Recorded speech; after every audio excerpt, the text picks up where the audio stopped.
ത്രിതല പഞ്ചായത്തുകളിലേക്കുള്ള പ്രസിഡന്റ് തിരഞ്ഞെടുപ്പിൽ നാടകീയ രംഗങ്ങൾ. തൃശൂർ മറ്റത്തൂരിൽ ഓപ്പറേഷൻ താമര. 8 കോൺഗ്രസ് അംഗങ്ങൾ BJPയുമായി ചേർന്ന് അധികാരത്തിലേക്ക്. പാർലം പഞ്ചായത്തിൽ BJPക്ക് അട്ടിമറി ജയം.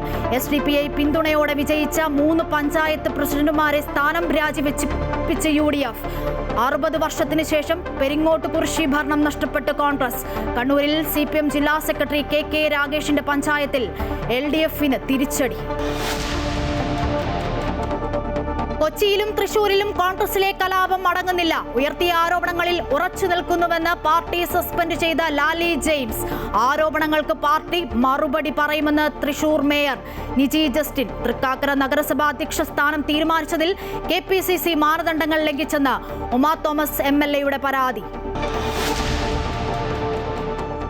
തീവ്ര വോട്ടർ പട്ടിക പരിഷ്കരണത്തിൽ കരട് വോട്ടർ പട്ടികയിൽ നിന്നും ഒഴിവായ അർഹരായവരെ ഉൾപ്പെടുത്താൻ നീക്കവുമായി സംസ്ഥാന സർക്കാർ. സഹായം നൽകുന്നതിന് നടപടി സ്വീകരിക്കാൻ ജില്ലാ കളക്ടർമാർക്ക് നിർദ്ദേശം.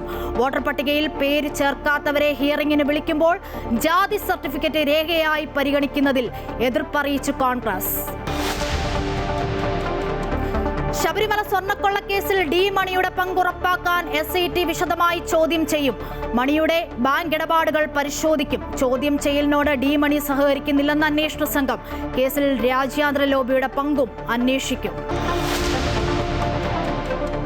41 ദിവസത്തെ മണ്ഡലകാലത്തിന് പരിസമാപ്തി. ശബരിമലയിൽ ഭക്തിസാന്ദ്രമായി മണ്ഡല പൂജ.